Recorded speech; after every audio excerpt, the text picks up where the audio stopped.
ചുള്ളപോൽ കത്തുന്ന നാൾ വരുന്നിത ഈ ലോകം കത്തി നശിക്കും.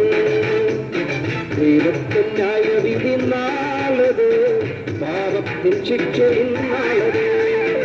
ചുള്ളപോൽ കത്തുന്ന നാൾ വരുന്നിത ഈ ലോകം കത്തി നശിക്കും. ദൈവത്തിൻ ന്യായവിധി നാളത്, പാപത്തിൻ ശിക്ഷയും നാളത്. രക്ഷകനാൻ യേശുവിൻ സന്നിധിയിൽ നീ വരുമോ? രക്ഷകനാൻ യേശുവിൻ സന്നിധിയിൽ ചുള്ളപോൽ കത്തുന്ന നാൾ വരുന്നിതാ ഈ ലോകം കത്തി നശിക്കും. ദൈവത്തിൻ ന്യായവിധി നാളത്, പാപത്തിൻ ശിക്ഷയും നാളത്.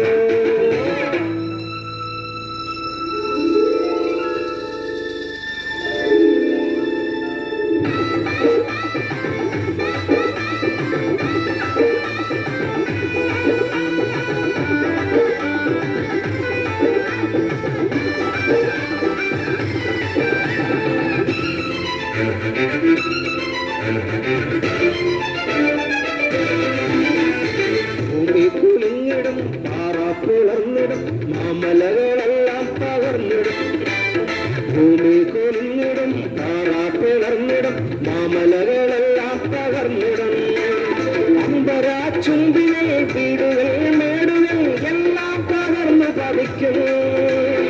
അമ്പരാച്ചുംബികൾ, വീടുകൾ, മേടുകൾ എല്ലാം തകർന്നു പതിക്കും. ചുള്ളപോൽ കത്തുന്ന നാൾ വരുന്നിതാ ഈ ലോകം കത്തി നശിക്കും. ദൈവത്തിൻ ന്യായവിധി നാളത്, പാപത്തിൻ ശിക്ഷയും നാളത്.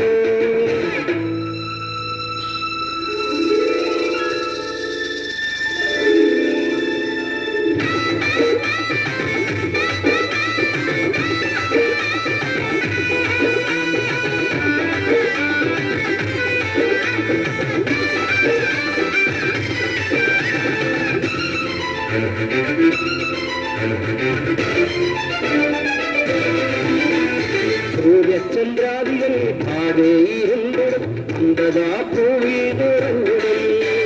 സൂര്യചന്ദ്രാദികൾ ആകെ ഇരുണ്ടിടും, അന്ധതാ ഭൂമി നിറഞ്ഞിടും. മർത്യന്റെ ബുദ്ധിയോ ശക്തിയോ പ്രവൃത്തിയോ മോക്ഷം വരില്ല സത്യം.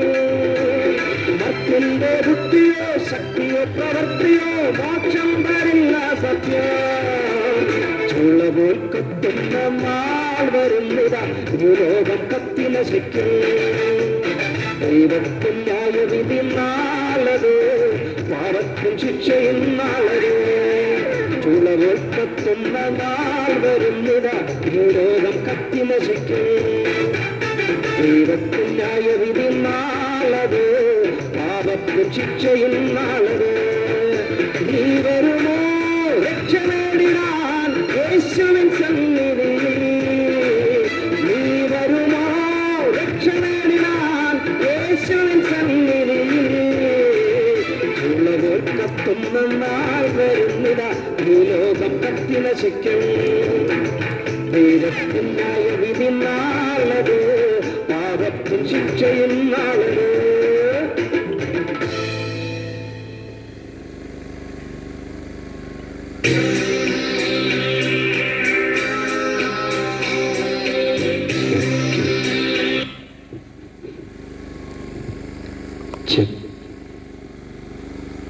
ദൂരത്തും ചാരത്തുമായി ഞങ്ങളെ ശ്രമിക്കുന്ന എല്ലാ നല്ലവരായ ശ്രോതാക്കൾക്കും പുനരാഗമിപ്പാനുള്ള ക്രിസ്തുയേശുവിൻ്റെ നിസ്തുലമായ നാമത്തിൽ ഞങ്ങളുടെ വന്ദനങ്ങളെ ഈ തരുണത്തിൽ അറിയിക്കുന്നു. ഇപ്രകാരം ഒരു ഉച്ചഭാഷിണികളുടെ സഹായത്തോടെ ഈ ദേശത്ത് കടന്നു വന്ന മദ്യത്തിനും മയക്കുമരുന്നിനുമെതിരെയും സമാധാനമില്ലാതെ അലയുന്ന ജീവിതങ്ങൾക്ക് സമാധാനം കണ്ടെത്തുവാനുള്ള മാർഗങ്ങൾ ഉപദേശിക്കുകയും ഒക്കെ ചെയ്തുകൊണ്ട് ഞങ്ങൾ ഈ ദേശത്തിൻ്റെ വിവിധ ഭാഗങ്ങളിൽ കടന്നു വരികയാണ്. അങ്ങനെ ഈ ദേശത്ത് കടന്നു വരുവാനും സർവശക്തനാകുന്ന ദൈവം ഞങ്ങളുടെ ജീവിതത്തിൽ ഒരുക്കി തന്ന മഹാസന്തോഷത്തിനായിട്ട് ദൈവത്തെ വാഴ്ത്തുന്നു. ഇത് സന്തോഷമെന്ന് ഞങ്ങൾ പറയാനുള്ള കാരണം, ഒരിക്കൽ ദുഃഖം ഞങ്ങളുടെ ജീവിതത്തിൽ തളം കെട്ടി നിന്ന നാളുകൾ ഞങ്ങളുടെ മുമ്പിൽ ഉണ്ടായിരുന്നു. ദുഃഖം തളം കെട്ടി നിൽക്കുക എന്നതുകൊണ്ട് ഞാൻ അർത്ഥമാക്കുന്നത്, ജീവിതത്തിൽ ഒന്നും ചെയ്താലും അതിലൊരു സന്തോഷം കണ്ടെത്തുവാൻ കഴിഞ്ഞില്ല, ആനന്ദം കണ്ടെത്തുവാൻ കഴിഞ്ഞില്ല. മനുഷ്യർ ഞങ്ങളുടെ മുമ്പിൽ വരുമ്പോൾ, ബന്ധുമിത്രാദികൾ ഞങ്ങളുടെ മുമ്പിൽ വരുമ്പോൾ, സ്നേഹിതന്മാർ ഞങ്ങളുടെ മുമ്പിൽ വരുമ്പോൾ, പരിചയരാകുന്ന ആൾക്കാർ ഞങ്ങളുടെ മുമ്പിൽ വരുമ്പോൾ, അവരെ പ്രസാദിപ്പിക്കുവാൻ വേണ്ടി പുറം കൊണ്ട് ഞങ്ങൾ പലപ്പോഴും ചിരിച്ചു കാട്ടുന്നു. പക്ഷേ ആ സന്തോഷം ഉള്ളിൽ നിന്ന് വന്ന സന്തോഷമായിരുന്നില്ല. ഞങ്ങളെ നോക്കി തിരിച്ചും അവർ ചിരിക്കും. അവർ ചിന്തിക്കുന്നത് ഇത്രമാത്രമാണ്, ഈ മനുഷ്യന് പൂർണ്ണമായ സന്തോഷമുള്ളത് കൊണ്ട് ഈ മനുഷ്യൻ ചിരിച്ചു കാട്ടിയതെന്ന് അവർ പലപ്പോഴും ചിന്തിക്കാറുണ്ട്. പക്ഷെ യാഥാർത്ഥ്യം അങ്ങനെയായിരുന്നില്ല. അകത്തേതോ രക്ഷപ്പെടുവാൻ കഴിയത്തില്ലെന്നുള്ള ചില ചിന്തകൾ, ജീവിച്ചിട്ട് കാര്യമില്ലെന്നുള്ള ചില ചിന്തകൾ, ജീവിതം മുൻപോട്ട് പോയിട്ടിട്ട് ഒരു അർത്ഥവുമില്ലെന്നുള്ള ചില ചിന്തകൾ ഞങ്ങളുടെ ജീവിതത്തെ വല്ലാതെ കുഴക്കി.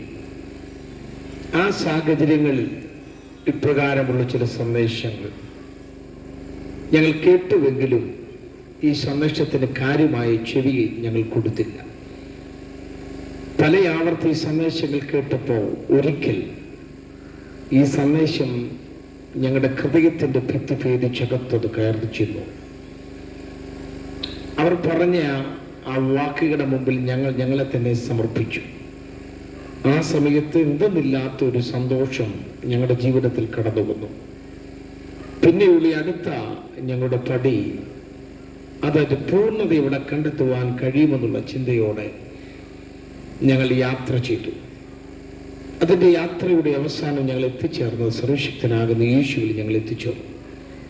സമാധാനത്തിൻ്റെ പ്രഭു, സന്തോഷത്തിൻ്റെ അധിപതി, ഭൂമിയെയും ഭൂമണ്ഡലത്തെ നിർമ്മിച്ച സർവശക്തനാകുന്ന ദൈവമാണെന്നുള്ള തികഞ്ഞ ബോധ്യം ഞങ്ങളെ ഭരിച്ചപ്പോൾ ഞങ്ങളുടെ ജീവിതം ആ ദൈവത്തിൻ്റെ മുമ്പിൽ ഞങ്ങൾ ഒഴിഞ്ഞു വെച്ചു.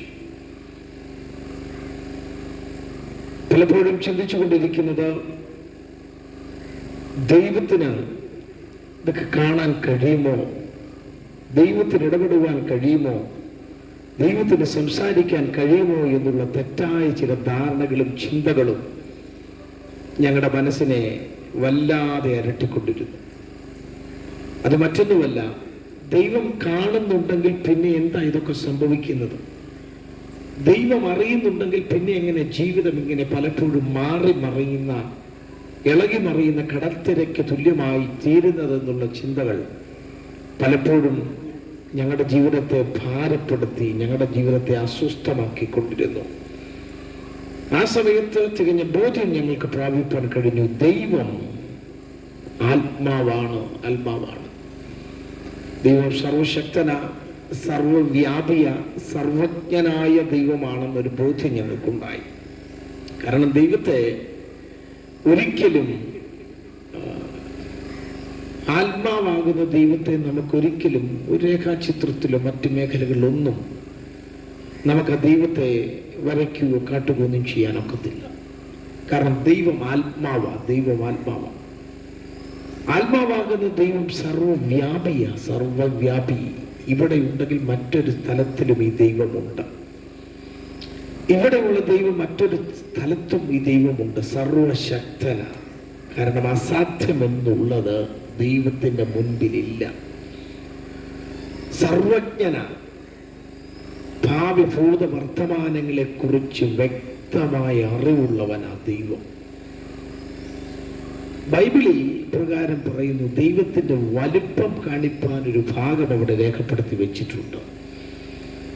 അതുപ്രകാരം സ്വർഗം എൻ്റെ സിംഹാസനം, ഭൂമി എൻ്റെ പാദപീഠം എന്ന് പറഞ്ഞാൽ സ്വർഗത്തിൽ ഞാൻ ഇരിക്കുന്നു, ഭൂമിയിൽ കാല് ചവിട്ടുന്നു എന്നുള്ളത് മനുഷ്യനെ മനസ്സിലാക്കാൻ വേണ്ടി, നമുക്കൊന്ന് അറിയാൻ വേണ്ടി അവിടെ എഴുതിയിരിക്കുന്ന ചില വേദഭാഗങ്ങളാണ്. സ്വർഗത്തിലിരിക്കുന്ന ദൈവം ഭൂമിയിൽ കാല് ചവിട്ടുന്നു എന്ന് പറഞ്ഞാൽ ഭൂമി മുഴുവൻ നിറഞ്ഞു നിൽക്കുന്ന ഒരാളാ ദൈവമെന്ന് മനുഷ്യനെ ദൈവം മനസ്സിലാക്കി കൊടുക്കുക.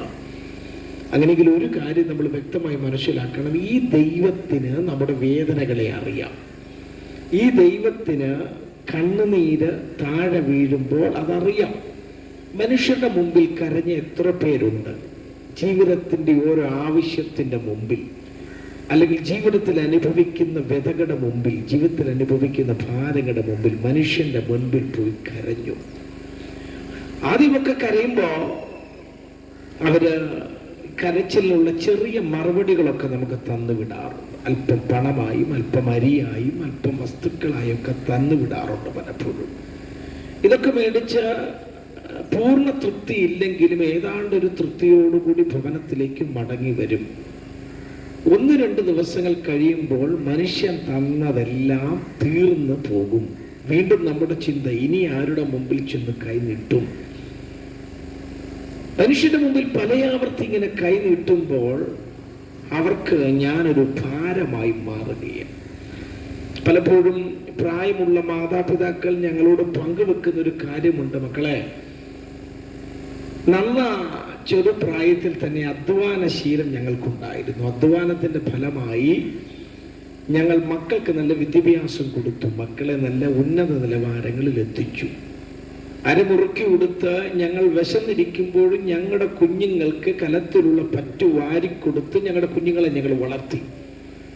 ആ വളർത്തുമ്പോഴും മനസ്സിന്റെ ഏതോ ഒരു കോണിലൊരു ചെറിയ ചിന്ത ഇങ്ങനെ അവശേഷിച്ചിരുന്നു. ഞങ്ങൾ പ്രായത്തിലെത്തുമ്പോൾ ഞങ്ങൾ വളർത്തി വലുതാക്കിയ ഞങ്ങളുടെ കുഞ്ഞുങ്ങൾ ഞങ്ങളെ സംരക്ഷിക്കുമെന്നുള്ള ഒരു ചിന്ത പലപ്പോഴും എവിടെയോ മനസ്സിൻ്റെ ഒരു കോണിൽ ഇങ്ങനെ നിന്നു. പക്ഷേ ഞങ്ങൾക്ക് വാർദ്ധക്യത്തിൽ ഞങ്ങൾ എത്തിക്കഴിഞ്ഞപ്പോൾ ഈ കുഞ്ഞുങ്ങൾ ഞങ്ങളെ നോക്കാതെ വന്നിരിക്കുക. നേരത്തെയൊക്കെ ദിവസത്തിൽ1 ഒക്കെ വിളിച്ചിരുന്നു. ആ വിളി പിന്നെ മാസത്തിലൊന്നായി, വർഷത്തിലൊന്നായി, ഇപ്പം വിളിക്കാതെയുമായി. കുഞ്ഞുങ്ങൾ വേദനിച്ചു കരയുന്ന ആ മാതാപിതാക്കളുടെ കണ്ണുനീർ പലപ്പോഴും കണ്ടിട്ടുണ്ട്. ഭവനത്തിൽ പലപ്പോഴും സംസാരിപ്പാൻ മറ്റുള്ളവർ താല്പര്യപ്പെടുന്നില്ല എന്നുള്ള ഒരു ചിന്ത പലപ്പോഴും അവരുടെ ജീവിതത്തിലുണ്ട്. ഞങ്ങളോട് ആരും സംസാരിക്കുന്നില്ല. ഈ ജപ്പാൻ എന്ന് പറയുന്ന രാജ്യത്ത് ഏറ്റവും കൂടുതൽ സാമ്പത്തികം കൊയ്യുന്ന ഒരു മേഖലയാണ്. പ്രായമുള്ളവർ സംസാരിക്കുമ്പോൾ മറുദിശയിൽ ഇരുന്നു കൊണ്ട് ഫോൺ എടുക്കുക, അവരോട് സംസാരിക്കുക, അവരുടെ യൗവനവും ബാല്യവും ഒക്കെയുള്ള കാര്യങ്ങൾ വീണ്ടും വീണ്ടും ഉച്ചരിച്ച് പറവാൻ അവർ താല്പര്യപ്പെടുമ്പോൾ അതൊന്ന് കേൾക്കാനായി നിൽക്കുന്ന ആൾക്കാർക്ക് ഗവൺമെന്റ് ശമ്പളം കൊടുക്കുന്നു. എന്ന് പറഞ്ഞാൽ മനുഷ്യനെ പലപ്പോഴും ആഗ്രഹിക്കുന്ന കാര്യമാണ് ഞങ്ങൾ സംസാരിക്കുന്നത്, ഞങ്ങളുടെ ഭാരം, ഞങ്ങളുടെ വേദന മറ്റുള്ളവരോടൊന്ന് പറയുമ്പോൾ അതൊന്ന് കേൾക്കാനെങ്കിലും അവരൊരു മനസ്സ് കാട്ടുന്നില്ലല്ലോ. ചിലരൊക്കെ ഡോക്ടർമാരെ എടുത്ത് ചെല്ലുമ്പോൾ ചില ഡോക്ടർമാര് അവിടെ ചെന്നിരിക്കുമ്പോൾ മരുന്നൊക്കെ കുറിക്കുന്നതിന് മുമ്പ് ഒത്തിരി സംസാരിച്ചിട്ട് അവര് ചിലപ്പോ ഒരു വൈറ്റമിൻ ടാബ്ലറ്റ് ആയിരിക്കും അവർക്ക് കൊടുത്തു വിടുന്നത്. അത് കഴിച്ചു കഴിഞ്ഞിട്ട് പിറ്റേ ദിവസം ഇവർ പറയുന്നൊരു കാര്യമുണ്ട്, ആ ഡോക്ടറെ എടുത്ത് എന്ന് പുള്ളി ഒരു മരുന്ന് തന്നു, ഞാനത് കഴിച്ചപ്പോൾ ഒത്തിരി ആശ്വാസം എനിക്ക് കിട്ടി. പക്ഷെ പുള്ളി കൊടുത്തതും വൈറ്റമിൻ ടാബ്ലറ്റാണ് പുള്ളി കൊടുത്തത്. പക്ഷെ എന്താണ് അതിൻ്റെ കാരണം എന്തെന്നറിയാമോ? ഒത്തിരി സംസാരിച്ചപ്പോൾ ഭാരം ഇറക്കി വെക്കാനായി ഒരു ഇടം അവർ കണ്ടെത്തി. അതിൻ്റെ സമാധാനം അവർക്കുള്ളത്. പക്ഷെ ഒരു കാര്യം ഞാൻ പറഞ്ഞു വരുന്നത്, ഇങ്ങനെ എത്ര കാലം ഒരു വ്യക്തിയുടെ അടുത്ത് നമ്മളിങ്ങനെ സംസാരിച്ചുകൊണ്ടിരിക്കും. പക്ഷെ ഒരു വീട്ടിലാണെങ്കിൽ സംസാരിച്ചുകൊണ്ടിരിക്കും, വേദനകൾ പങ്കുവെച്ചുകൊണ്ടിരിക്കും, വേദനകളും പരാതികളും പറഞ്ഞുകൊണ്ടിരിക്കും. കുറച്ച് കഴിയുമ്പോൾ മനുഷ്യന് സ്വാഭാവികമായിട്ടും അതിൽ ഭവനത്തിലുള്ളവർക്ക് മുഷിപ്പ് തോന്നാൻ സാധ്യത വളരെയുണ്ട്. പക്ഷെ ഈ സാധ്യത മുമ്പിലുള്ളപ്പോൾ ഞാൻ ഒരാളെ പരിചയപ്പെടുത്താൻ എത്ര സംസാരിച്ചാലും, എത്ര ഭാരങ്ങൾ പറഞ്ഞാലും, എത്ര വേദനകൾ പറഞ്ഞാലും, എത്ര ദുഃഖങ്ങൾ ഇറക്കി വെക്കാലും തിരിച്ചൊരു കംപ്ലൈന്റ് പറയാതെ ജീവിതത്തിന്റെ ഭാരം എന്റെ മേൽ ഇട്ടുകൊള്ളുക എന്ന് ഞങ്ങളോട് പറഞ്ഞൊരു കർത്താവായ യേശുവുണ്ട്. യേശുവിന്റെ മുൻപിൽ നിങ്ങൾ ജീവിതത്തിന്റെ ഭാരങ്ങളെ ഇറക്കി വെക്കുന്നെങ്കിൽ പൂർണ്ണ സമാധാനവും സന്തോഷവും കണ്ടെത്തുവാൻ കഴിയുമെന്നുള്ളത് ഞങ്ങളുടെ ജീവിതാനുഭവത്തോടുള്ള ബന്ധത്തിൽ ഞങ്ങൾ വിളിച്ചു പറയുകയാണ്. അപ്പൊ തിരിച്ചൊരു ചോദ്യം, അങ്ങനെ യേശുവിനെ മുമ്പിൽ ഇറക്കി വെക്കുന്നതിന് ചെലവുണ്ടോ എന്ന് ചോദിച്ചാൽ ഞങ്ങൾ പറയും, ഒരു ചെലവും അതിൻ്റെ അകത്തില്ല, ചെലവില്ല.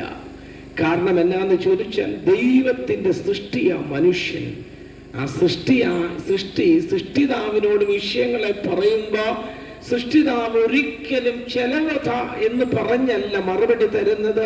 സൃഷ്ടിതാവിന്റെ ഉത്തരവാദിത്വമാണ് തന്റെ മക്കൾ ചോദിക്കുമ്പോൾ ഉത്തരമരുളുക എന്നുള്ളത്. ആ ദൈവത്തിന് മുൻപിലേക്ക് നിങ്ങളുടെ വിഷയങ്ങളും നിങ്ങളുടെ ഭാരങ്ങളും ഇറക്കി വെക്കുന്നത് ചെലവില്ല അതിനകത്ത്. മറിച്ചൊരു കാര്യം, ഒരു സമർപ്പണം മാത്രം മതി.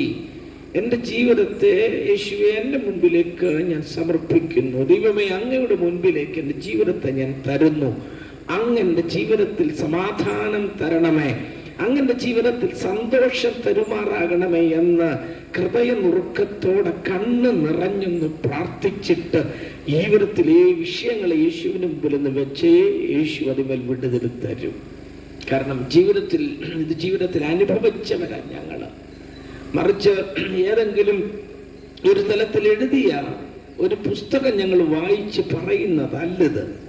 മറിച്ച് ജീവിതത്തിന്റെ വഴിധാരകളിൽ ഞങ്ങൾ അനുഭവിച്ച ചില അനുഭവങ്ങൾ, ജീവിതത്തിന്റെ വഴിധാരകളിൽ ഞങ്ങൾ വേദനിച്ച ചില അവസരങ്ങൾ, എല്ലാവരാലും കൈവിടപ്പെട്ട് എല്ലാവരാലും ഒറ്റപ്പെട്ട് ജീവിച്ച സാഹചര്യങ്ങളിൽ ഞങ്ങളുടെ ജീവിതത്തിൽ വന്ന ഒരു ആത്യന്തികമാകുന്ന സമാധാനമാണിത്. പക്ഷെ അന്ന് ചിലരൊക്കെ ഞങ്ങൾ ഉപദേശിച്ച ഉപദേശങ്ങളുണ്ട്. കൂട്ടുകാർ അടുത്തുള്ളവർക്ക് ഉപദേശിച്ചു, 2 പെഗടിക്ക് പോയി സമാധാനം കിട്ടും. അല്ലെങ്കിൽ നീ പോയി ഇന്ന ഒരു പുതിയ പടം ഇറങ്ങിയിട്ടുണ്ട്, ഒരു സിനിമ പോയി കാണ, ഇന്ന തിയേറ്റർ പരിചയം അവിടെ ഓടുന്നുണ്ട്, പടം പോയി കാണുക എന്ന് പറയാം. അല്ലെങ്കിൽ ഇന്ന സ്ഥലത്തൊരു നാടകം ഇന്നുണ്ട്, ഒരു ബാല ഇന്നുണ്ട്, പോയെന്ന് കാണാം. അല്ലെങ്കിൽ ഒരു നാടകമുണ്ട്, പോയെന്ന് കാണാം എന്ന് പറഞ്ഞ് ഇവരുടെ വാക്ക് കേട്ട് സന്ധ്യയാകുമ്പോ ഒരുക്കി കെട്ടിപ്പോകുക. എന്തിനാണെന്നറിയാമോ? സമാധാനം. ഇത് കാണുമ്പോ 2-3 മണിക്കൂറുകൾ ആ ഭിത്തിയിൽ ഓടുന്ന ഫിലിം കണ്ടു കഴിയുമ്പോൾ ഒരു സമാധാനം കിട്ടുമെന്ന് ഓർത്തുകൊണ്ടാണ് ഓടുന്നത്. അല്ലെങ്കിൽ ഉന്നത ബ്രാൻഡുകളിൽ ഇറങ്ങിയ മദ്യം ബിവറേജുകൾ പോയി ക്യൂ നിന്ന് മേടിക്കും. അല്ലെങ്കിൽ ആരെ കൊണ്ടെങ്കിലും മേടിപ്പിച്ച് ഏതെങ്കിലുമൊക്കെ വസ്തുക്കൾ കൂട്ടി അത് അകത്താകുമ്പോൾ ഒരു സമാധാനം കിട്ടുമെന്നുള്ള ചിന്ത ഞങ്ങളെ ഗ്രസിച്ചിട്ടാണ് ഈ പണി മുഴുവൻ കാണിക്കുന്നത്. കയ്യിൽ കുടുംബത്ത് കഴിയേണ്ടുന്ന പണം, അല്ലെങ്കിൽ നല്ല ആഹാരങ്ങൾ കഴിച്ച് ശരീരത്തിന് ആരോഗ്യം വെക്കേണ്ടുന്ന ഈ പണം പലപ്പോഴും എവിടെ പോവുകയാണെന്നറിയാമോ? മദ്യശാലകളിലും തിയേറ്ററുകളിലും ഇതുകൊണ്ട് ചെലവഴിക്കുക. എന്തിനാ? സമാധാനം കണ്ടെത്താനായിട്ട്. ഒരാഴ്ച മുഴുവൻ അധ്വാനിച്ച് മുഴുവൻ കൊണ്ട് കൊടുത്ത് സമാധാനം കണ്ടെത്താനായിട്ട് ഇങ്ങനെ ഓടുകയും. പക്ഷെ ഒരു കാര്യം വ്യക്തമായി മനസ്സിലാക്കണം, ഈ സമാധാനം കണ്ടെത്താനുള്ള ഈ പോക്ക് അരമണിക്കൂറോ 1 മണിക്കൂറോ മാത്രമായി ഇത് ശേഷിക്കുക. ഇത് കണ്ണിന്റെ ദൃഷ്ടിയിൽ നിന്ന് ഫിലിമിന്റെ ചിന്തകൾ മാറുമ്പോ, അല്ലെങ്കിൽ മദ്യത്തിന്റെ ആ സ്പിരിറ്റ് ഞങ്ങളെ ത്രസിപ്പിച്ചിങ്ങനെ നിൽക്കും, അത് ശരീരത്തിൽ നിന്ന് അകന്നു മാറുമ്പോ പിന്നെയും പഴയ തലത്തിലേക്ക് ഞങ്ങൾ മാറുകയാണ്. പിന്നെ ചിന്ത കൂടുക. കാരണം എന്നാന്ന് ചോദിച്ചാൽ മദ്യത്തിന്റെ ലഹരിയിൽ കാട്ടിക്കൂട്ടിയ കോപ്രായങ്ങളും വിക്രിയകളുമൊക്കെ മറ്റുള്ളവർ ഞങ്ങളുടെ മുമ്പിൽ വന്ന് പറയുക. ഞങ്ങൾ അറിഞ്ഞതേ ഇല്ലത്. കാരണം എന്നാന്ന് ചോദിച്ചാൽ അവരുടെ മുമ്പിൽ കോമാളികളായി ഞങ്ങൾ തീർന്നു. പണ്ട് ചില ചിന്തയുള്ളായിരുന്നു, കള്ളു കുടിച്ചപ്പോൾ ബാക്കി കോമാളി പരിപാടി കൂടെ കാണിച്ച് സമൂഹത്തിന് മുമ്പിൽ അവഗണിക്കപ്പെട്ടവരായി പലപ്പോഴും മാറുകയാ ചെയ്യുന്നത്. പക്ഷേ യേശുവിൽ നിന്ന് ലഭിക്കുന്ന സമാധാനം കേവലം 1 മണിക്കൂറോ 2 മണിക്കൂറോ കൊണ്ട് അസ്തമിച്ച് പോകുന്നതല്ലത്. ഇത് വെള്ളത്തിന്റെ കുമിളയല്ലത്. ചുട്ടുപടുത്ത് ഇരുമിൻ തരിയിലേക്ക് ഒരു തുള്ളി വെള്ളം വീണ് ബാഷ്പീകരിച്ചു പോകുന്ന പോലെയുള്ള അവസ്ഥയല്ലത്. ഇത് നിലനിൽക്കുന്നതായ സമാധാനമായ യേശുവിന്റെ സമാധാനം. കാരണം ജീവിതത്തിൽ അനുഭവിച്ചവരാ, ജീവിതത്തിൽ മനസ്സിലാക്കിയവരാണ്. അതുകൊണ്ടാണ് ഞങ്ങൾ ഈ കാര്യങ്ങൾ ഈ പൊതുസ്ഥലത്ത് നിന്നുകൊണ്ട് വിളിച്ചു പറയുന്നത്. ആരെങ്കിലുമൊക്കെ എവിടെയെങ്കിലുമൊക്കെ ഇരുന്ന് ജീവിതത്തിന്റെ ഇങ്ങനെയുള്ള ചില അനുഭവങ്ങളിലൂടെ കടന്നുപോയിട്ട് നിരാശപ്പെട്ട് ഭാരപ്പെട്ട് ഇങ്ങനെ മനം കലങ്ങി തളർന്ന് നാളെയുടെ ദിനങ്ങളിൽ എന്തായി തീരുമെന്ന് ചിന്തിച്ചു വ്യാകുലപ്പെട്ട് ഇരിക്കുന്ന ആരെങ്കിലും ഉണ്ടെങ്കിൽ ഇന്ന് കേൾക്കുന്ന വചനങ്ങൾ ഇതുവരെയുമുള്ള നിങ്ങളുടെ ജീവിതത്തിന്റെ നിരാശയെ ഒപ്പിയെടുത്ത് കളയുന്നതാണെന്ന് ഞങ്ങൾക്ക് പറയുന്നതിൽ വളരെ സന്തോഷമുണ്ട്, ഉറപ്പുണ്ട്. കാരണം ഈ വചനത്തിന്റെ ശക്തി അങ്ങനെയാ രൂപാന്തരം വരുത്തുന്നത്. ഇത് ഏറ്റെടുത്താൽ വിടുതൽ, ഇത് ഏറ്റെടുത്താൽ ഒരു മാറ്റമാ, ഏറ്റെടുത്താൽ ഒരു സൗഖ്യമാ, ജീവിതത്തിന്റെ രോഗശാന്തിയായി വെളിപ്പെടും. ദീർഘനാളുകളായി രോഗിയായി കഴിയുന്നുണ്ടെങ്കിൽ, മരാരോഗത്തിന് നീ അടിമയായി കഴിയുന്നുണ്ടെങ്കിൽ, വൈദ്യശാസ്ത്രം കുറിപ്പടിയിൽ കുറിച്ചു തന്നിരിക്കുന്ന മരുന്നുകളെല്ലാം കൂടെ മേടിച്ചു കൂട്ടി ഭവനത്തിന്റെ ഉള്ളറയിൽ കൊണ്ടുവന്ന് രാവിലെയും ഉച്ചയ്ക്കും വൈകിട്ടും ഉറക്കത്തിൽ നിന്ന് അലാറം വെച്ച് എഴുന്നേറ്റൊക്കെ കഴിച്ച് ഒരു പരുവത്തിൽ ഇങ്ങനെ ഇരിക്കുകയും വിഷം മുഴുവൻ ഉള്ളിച്ചെന്ന് ശരീരം മുഴുവൻ നീര് വെച്ച് ഒരവസ്ഥയിൽ കഴിയുന്നു. സമാധാനത്തിന്റെ അല്പമേ ഭവനത്തിന്റെ ഉള്ളറയിൽ ഇല്ല. മരുന്ന് പോലും മേടിപ്പാൻ പണമില്ലാതെ കഴിയുന്നുവെങ്കിൽ ഇന്ന് പകൽ ഒരു കാര്യം വിളിച്ചു പറയട്ടെ. സമാധാനം, ക്രിസ്തുവിന്റെ സമാധാനം നിങ്ങളുടെ ഉള്ളിലേക്ക് വന്നാൽ നിങ്ങളുടെ രോഗത്തിനത് വിടുതലാണെന്ന് ഞങ്ങളുടെ ജീവിത അനുഭവത്തിലൂടെ ഞങ്ങൾക്ക് വിളിച്ചു പറവാൻ കഴിയുന്ന ഒരു വസ്തുതയാണ്. എൻ്റെ പ്രിയമുള്ളവരെ, നമ്മൾ എത്ര നാൾ ഭൂമിയിൽ ജീവിച്ചിരിക്കും? മറ്റൊരു കാര്യം, എത്ര നാൾ ഭൂമിയിൽ ജീവിച്ചിരിക്കും മനുഷ്യൻ? മനുഷ്യൻ ഓർക്കുന്ന മനുഷ്യൻ ചിരഞ്ജീവിയാണെന്ന്. ചിലരുടെ ചിന്തകളും ചിലരുടെ മട്ടും ചിലരുടെ പോക്കും ചിലരുടെ വാക്കുകളും ചിലരുടെ പ്രവൃത്തികളും ചിലരുടെ ധാർഷ്ട്യങ്ങളും ചില അഹങ്കാരങ്ങളും ഒക്കെ കണ്ടു കഴിഞ്ഞാൽ ഈ ലോകത്തിലുള്ള ഒരു പഞ്ചായത്തിലുള്ള എല്ലാവരും മരിച്ചാലും ഞാൻ മരിക്കത്തില്ലെന്നുള്ള ചിന്തയോടുകൂടിയ മനുഷ്യൻ ഇങ്ങനെ യാത്ര ചെയ്തു പോകുന്നത്. നിനക്കറിയാൻ മേലെ എന്നെ, നിനക്ക് എന്തൊക്കെ വെല്ലുവിളി നടത്തുന്ന അനേകരെ നമ്മൾ കണ്ടിട്ടുണ്ട്. ഞാൻ ആരാണ് നിനക്കറിയാമെന്നൊക്കെ ചോദിക്കുന്ന വ്യക്തികളെ പലപ്പോഴും നമ്മൾ കണ്ടിട്ടുണ്ട്. നാളെയുടെ ദിനങ്ങളിൽ നാൽക്കാലിൽ ചെന്ന് നിൽക്കുമ്പോൾ ജനം അടക്കം പറയുന്നത് എന്താണെന്ന് ആരാഞ്ഞ് അന്വേഷിക്കുമ്പോൾ ഇന്നലെ വീരസ്യം മുടക്കിയ, ഇന്നലെ നാൽക്കവലിൽ നിന്ന് സമൂഹത്തെ വെല്ലുവിളിച്ച വ്യക്തികളെ വെല്ലുവിളിച്ച, സമൂഹത്തെ ഭയപ്പെടാതെ ദാഷ്ട്യത്തോടെ ജീവിച്ച ആ പുള്ളിന്റെ ആ കാല യവനികൾക്കുള്ളിൽ മറയപ്പെട്ടുവെന്നുള്ള ദുഃഖകരമായ വാർത്ത കേട്ട് വിറങ്ങലിച്ചവരെ പലപ്പോഴും നമ്മളിൽ പലരും എന്ന് പറയുന്നത്. ഒരു കാര്യം ഓർക്കണം, ജനിച്ചു വീഴുന്ന കുഞ്ഞ് വളരുകയാ, അവന്റെ ആയുസ് 1, 2, 3, 4, 5 എന്ന് പറഞ്ഞിങ്ങനെ പൊക്കൊണ്ടിരിക്കുക. ഇന്ന് നമ്മൾ എത്ര വയസ്സ്? 40 വയസ്സിലാണോ നിൽക്കുന്നത്? 50 വയസ്സിലാണോ? 60 വയസ്സിലാണോ നിൽക്കുന്നത്? ഓർക്കുക, ഇനിയും ദിവസങ്ങൾ എണ്ണുന്നൊക്കെ എത്ര ദിവസങ്ങളുടെ മുമ്പിൽ ശേഷിക്കുന്നു. നിസാരമായ ചില ദിവസങ്ങൾ കണ്ണടച്ച് തുറക്കും പോലെ അത് വേഗം തീരും, വേഗം മാഞ്ഞു പോകും. എന്നാൽ മനുഷ്യൻ 600 വർഷമോ 150 വർഷമൊന്നും ജീവിച്ചിരിക്കത്തില്ല. 100 വർഷത്തിനിടയിൽ കൂടെ അവനിൽ പലർക്കും ശവപേടകം അവൻ ഒരുക്കും. പക്ഷെ ഒരു കാര്യം മനസ്സിലാക്കുക, ഈ അവസ്ഥയിൽ മരണപ്പെട്ട് കഴിഞ്ഞ് എങ്ങോട്ടാ പോകുന്നത് മനുഷ്യൻ? മരണാനന്തരം ഒരു ജീവിതമുണ്ടെന്ന് നമ്മളൊക്കെ വിശ്വസിക്കുന്നു. 2 തലം മുൻപിൽ വെച്ചിരിക്കുക. ഒന്ന് സ്വർഗമെന്നും മറ്റോ നരകമെന്നുള്ള 2 തലം മുമ്പിൽ വെച്ചിരിക്കുക. ദൈവത്തിന്റെ സൃഷ്ടിയാ മനുഷ്യൻ. മനുഷ്യന് വേണ്ടിയുള്ളത് സ്വർഗം. പക്ഷെ സ്വർഗത്തിലേക്ക് എത്തപ്പെടണമെങ്കിൽ പടികളുണ്ട്. പടികൾ ചവിട്ടിയാൽ സ്വർഗരാജ്യത്തിൽ എത്തപ്പെടുവാൻ കഴിയും. ഈ ലോകത്തിന്റെ സമാധാനമില്ലായ്മ അവിടെ ഇല്ല. ഈ ലോകത്തിന്റെ കണ്ണുനീർ അവിടെ ഇല്ല. ഈ ലോകത്തിന്റെ ദുഃഖവും മുറവിളിയും രോഗവും അവിടെ ഇല്ല. നിത്യയുഗങ്ങൾ ഈ ദൈവത്തോട് കൂടെ നമ്മൾ നിത്യതയിൽ വസിക്കുമെന്നുള്ളതാണ് വിശുദ്ധ വേദപുസ്തകം വളരെ വ്യക്തമായിട്ട് പ്രസ്താവിക്കുന്ന വസ്തുതകൾ എന്ന് പറയുന്നത്. ചോദിക്കുക, ആരാ പോയിട്ട് വന്നത്? പോയിട്ട് വന്ന ആളുണ്ടല്ലോ, ആള് തന്നെയാണല്ലോ എഴുതിയിരിക്കുന്നത്. യേശു എഴുതിയിരിക്കുക. യേശു മരിച്ചു, ഉയർത്തെഴുന്നേറ്റ്. യേശു പറയുക, സ്വർഗമുണ്ട് എന്നുള്ള വസ്തുത, നരകമുണ്ടെന്നുള്ള വസ്തുത ദൈവം തന്നെ പറയുക. ആരീ നരകത്തിൽ പോകുന്നത്? ദൈവത്തെ അനുസരിക്കാതെ ജീവിക്കുന്നു. ദൈവം പറയുന്ന കാര്യങ്ങൾ ചെയ്യാതെ ജീവിക്കുന്നവൻ നരകത്തിൽ പോകുമെന്നുള്ളതിൽ സംശയമില്ല. നരകത്തിൽ അവൻ പോകും, സത്യം. കാരണം ദൈവം നരകത്തിൽ ഇടാനായിട്ടല്ല നരകം സൃഷ്ടിച്ചത്. ദൈവം ഓൾറെഡി ചില കാര്യങ്ങൾ അവനോട് പറഞ്ഞു, മോനെ നീ ഇന്നതുപോലെ ചെയ്യടാ, ഇന്നതുപോലെ പോകടാ, ഇന്നതുപോലെ പെരുമാറടാ, ഇന്നതുപോലെ ജീവിതത്തെ ക്രമീകരിക്കടാ എന്ന് പറയുന്നു. പറഞ്ഞിട്ട് മനസ്സിലാക്കാതിരിക്കുമ്പോൾ ഞങ്ങളെ പോലെയുള്ളവർ ഇങ്ങനെ വന്നിട്ട് അതും വിളിച്ചു പറയും. ഇങ്ങനെ പറയുമ്പോൾ ഇത് കേൾക്കുമ്പോൾ നിങ്ങൾ അതിനെ തൃണവൽക്കരിച്ചു പോയാൽ, നരകമെന്നുള്ളതിലേക്ക് പോയാൽ ദൈവത്തെ കുറ്റം പറവാനൊക്കത്തില്ല. മുന്നറിയിപ്പതല്ലാതെ തള്ളിയിടുന്ന ഒരു സ്ഥലമല്ല നരകമെന്ന്. മുന്നറിയിപ്പ് നൽകും. ഇന്നത് അവഗണിച്ചാൽ അവിടേക്കാ പോകുന്നത്. ഹൈറേഞ്ച് മേഖലകൾ, മലനിരകൾ താണ്ടി വാഹനങ്ങൾ ഓടിച്ചു കയറി ചെല്ലുമ്പോൾ ചില വളവുകളിടയിൽ എഴുതി വെച്ചിട്ടുണ്ട്, അങ്ങോട്ട് പോകരുത്, അഗാധമായ ഗർത്തമാണ് അവിടെ എന്ന് പറഞ്ഞ്. പക്ഷേ നമ്മുടെ ഡ്രൈവിങ്ങിൻ്റെ പരിചയ സമ്പത്ത് കൊണ്ടൊക്കെ ചിലരൊക്കെ വണ്ടി പാളിച്ച് അങ്ങോട്ട് ചെല്ലും. അധാഗർത്തത്തിലേക്ക് നിലംപൊത്തുമ്പോൾ ആരെയാ കുറ്റം പറയുന്നേ? ബോർഡ് വെച്ചവരെ കുറ്റം പറയാനൊക്കുവോ? വഴി നിർമ്മിച്ചവരെ കുറ്റം പറയാനൊക്കുവോ? അവിടെയുള്ള ആരെയാ കുറ്റം പറയുന്നത്? ഓൾറെഡി ബോർഡ് വെക്കാതിരുന്നിരുന്നുവെങ്കിൽ കുറ്റം പറയാം. പക്ഷെ ബോർഡ് അപായ സൂചനകൾ മുൻപിൽ പലപ്പോഴും വന്നിട്ടും അപായ സൂചനകളെ പുറംകൈക്ക് തട്ടിയെറിഞ്ഞ് ധാർഷ്ട്യത്തിലും അഹങ്കാരത്തിലും ജീവിതം നയിച്ചാൽ അവിടെ എത്തപ്പെടും.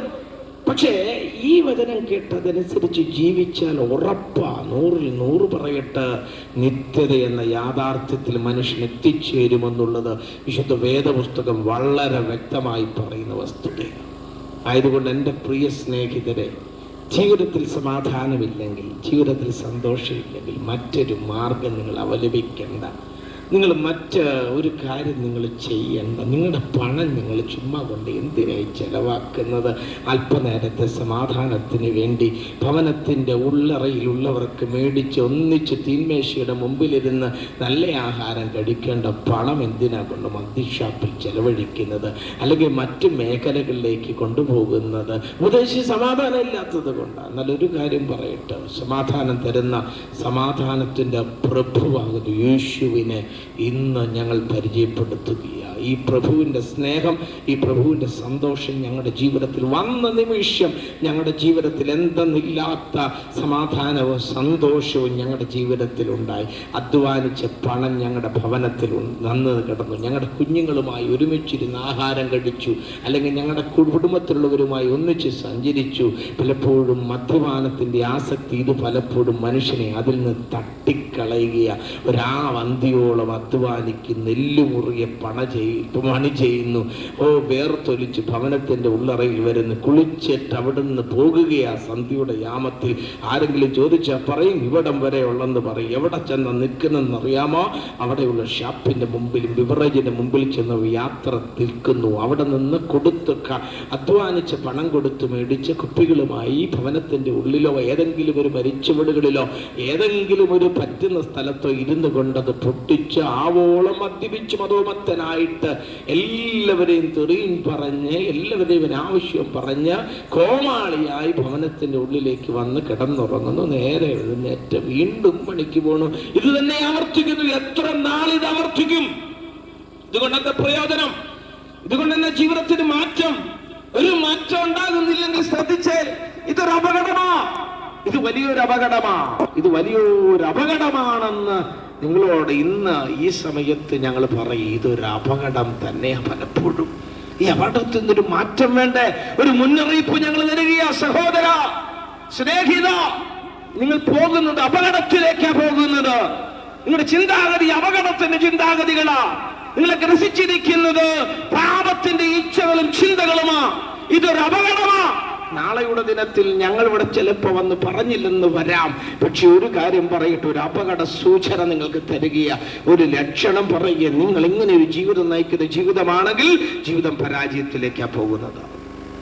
ഭവനത്തിലുള്ള അവസ്ഥകൾക്കെല്ലാം മാറ്റം വരികയാണ്. കുഞ്ഞുങ്ങൾ ഭയപ്പെടുകയല്ലേ, ഭാര്യ ഭയപ്പെടുകയല്ലേ, നാട്ടുകാർ ഭയപ്പെടുകയല്ലേ, സ്നേഹിതന്മാർ ഭയപ്പെടുകയല്ലേ, അയൽപക്കക്കാർ ഭയപ്പെടുകയല്ലേ, എല്ലാവരുടെ മുമ്പിൽ ഞാനൊരു കോമാളിയായി മാറുകയല്ലേ. ഇന്ന് കോമാളി വേഷം കെട്ടുന്ന അനുഭവം ഉണ്ടെങ്കിൽ ഇന്ന് അത് നിർത്തിക്കോണം. യേശുവിൻ്റെ സമാധാനം നിങ്ങളുടെ ഉള്ളിലേക്ക് കർത്താവ് തരാൻ കർത്താവ് ശക്തനാണ്. മാറ്റം വരുത്തുവാൻ കർത്താവ് മതിയായവനാണ്. ഞങ്ങൾ ഇങ്ങനെ നിന്ന് പ്രസംഗങ്ങൾ പറവാനുള്ള കാരണം മറ്റൊന്നുമല്ല. ഒരു കാലഘട്ടങ്ങളിൽ ഇങ്ങനെയുള്ള ചില അനുഭവങ്ങൾ ഞങ്ങളുടെ ജീവിതത്തിൽ ഉണ്ടായിരുന്നു. അതിൽ നിന്ന് മാറ്റം കർത്താവ് തന്നതുകൊണ്ട്, യേശു തന്നതുകൊണ്ട് ഒന്നും മാത്രമാണ് ഞങ്ങൾ നിൽക്കുന്നത്. അതുകൊണ്ട് യേശു ഞങ്ങളോട് പറഞ്ഞു, ഈ സ്ഥലങ്ങളിൽ ഇങ്ങനെ അനുഭവിക്കുന്ന വ്യഥകളും വേദനകളും ദുഃഖങ്ങളും താണ്ടി ജീവിതത്തിൽ ലക്ഷ്യബോധമില്ലാതെ യാത്ര ചെയ്യുന്നവരുടെ അടുത്ത് ചെന്ന് നിങ്ങൾ അനുഭവിക്കുന്ന ഈ സന്തോഷം പങ്കുവെക്കുക എന്ന് വിശുദ്ധ ബൈബിൾ ഞങ്ങളോട് പറഞ്ഞു. യേശു കർത്താവ് ഞങ്ങളോട് പറഞ്ഞതനുസരിച്ചാണ് ഞങ്ങൾ ഈ ദേശത്ത് കടന്നു വരുന്നത്. ഇതൊരു കർത്തൃസേവയാ, ദൈവത്തിൻ്റെ സേവയാ. ഇത് ചെയ്തേ ഞങ്ങൾക്ക് മതിയാകത്തുള്ളൂ. കാരണം ഞങ്ങളെപ്പോലെ വ്യത അനുഭവിക്കുന്നവർക്ക് ഞങ്ങൾ പിന്നിക്കുന്ന സന്തോഷം അവർക്കും കിട്ടണമെന്നുള്ള ഒരാഗ്രഹം ഞങ്ങൾക്കുണ്ട്. ഒരു സന്തോഷം അവർക്ക് ലഭിക്കണം. അങ്ങനെയെങ്കിൽ ഞാൻ എൻ്റെ വാക്കുകൾക്ക് വിരാമം കുറിക്കുക. ഒരു നിമിഷം നിങ്ങളുടെ കണ്ണുകൾ ദിവസത്തിൽ അടയ്ക്കാം. സർവശക്തനാകുന്ന കർത്താവേ, ഞങ്ങൾ ദേശത്തെ കർത്താവിൻ്റെ കരങ്ങളിൽ ഏൽപ്പിക്കുന്നു. ഭവനങ്ങളെ യേശുവിൻ്റെ കരങ്ങളിൽ ഏൽപ്പിക്കുന്നു. ജീവിതത്തിൻ്റെ വിവിധമാകുന്ന തലങ്ങളിൽ സമാധാനമില്ലാതെ ഭാരപ്പെടുന്നവരുണ്ട്. രോഗത്തിന്റെ അവസ്ഥയിലൂടെ, സാമ്പത്തികമാകുന്ന കടക്കെണികളിലൂടെ, നാളെയുടെ ദിനത്തിൽ ജപ്തി നോട്ടീസ് വരുമെന്ന് ഭയപ്പെട്ടു നിൽക്കുന്ന ജീവിതങ്ങളുണ്ട്. കുഞ്ഞുങ്ങളുടെ ഭാവി ഓർത്ത്, തലമുറകളുടെ ജീവിതത്തെ ഓർത്ത് പലപ്പോഴും ഭാരപ്പെടുന്ന മാതാപിതാക്കളുണ്ട്. സ്വസ്ഥതയില്ലാതെ, സമാധാനമില്ലാതിരിക്കുന്നവരുടെ എല്ലാം ഉണ്ടെങ്കിലും സമാധാനം ഭവനത്തിന്റെ ഉള്ളറയിൽ ഇല്ലാതെ അങ്ങോട്ടും ഇങ്ങോട്ടും യാത്ര ചെയ്യുന്ന ഒത്തിരി പേരുണ്ട്. യേശുവിന്റെ സമാധാനം അവരിലേക്ക് പകരണമേ. ദൈവിക സമാധാനത്താൽ ദൈവം അവരെ നിറയ്ക്കുമാറാകണമേ എന്ന് പ്രാർത്ഥിക്കുന്നു. പ്രാർത്ഥന കേട്ടുകൊണ്ട് സ്തോത്രം. യേശുവിന്റെ അൻപുള്ള നാമത്തിൽ തന്നെ സ്തോത്രം.